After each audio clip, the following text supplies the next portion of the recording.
Pinapasinayaan ng Task Force Oro ng 4th Infantry Diamond Division ang kanilang mga bagong pasilidad sa loob mismo ng kanilang headquarters sa Zone 10 Patag, Cagayan de Oro City noong Setyembre 14. Mismong si 4ID Commander Major General Jose Maria R. Cuerpo II ang nanguna sa pagpapasinaya sa pamamagitan ng ribbon cutting at blessing ng pasilidad kasama si Task Force Oro Commanding Officer Colonel Warren C. Munda, key officers at enlisted personnel ng 4ID at iba't ibang stakeholders mula sa Provincial Local Government Unit ng Misamis Oriental at Cagayan de Oro City, gayon din ang piling private institutions na tumulong sa pagpapatayo ng bagong pasilidad na kinabibilangan ng admin building, multipurpose hall at Oro Hall. Dili namo maisulti sa in words ang among pasalamat sa inyo, sa inyong hinabang, sa inyong paglantaw sa among Task Force Oro. And in behalf of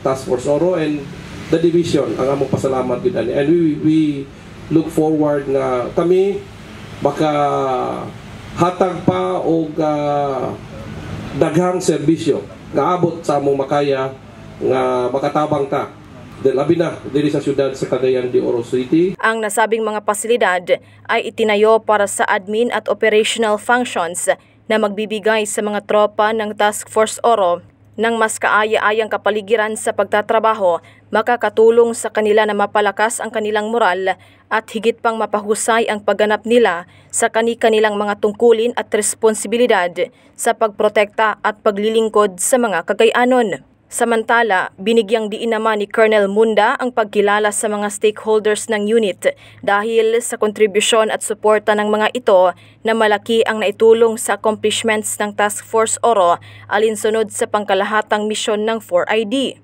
Ang Task Force Oro ay isang unit sa ilalim ng operational control ng 4ID na siyang nakatuon sa pagpapanatili ng kapayapaan at seguridad sa buong syudad ng Cagayan de Oro mula sa anumang banta ng Communist Terrorist Group o CTG. Gayon din ang pagtulong sa panahon sa emerhensya na dulot ng kalamidad at sakuna sa pamamagitan ng pagsasagawa ng Humanitarian Assistance and Disaster Response o HADR operations at pagsuporta sa mga ibinabahaging serbisyo ng lokal na pamahalaan. Napapanahong balita, serbisyo publiko para sa Pilipino. Ella Rivera, 4ID News.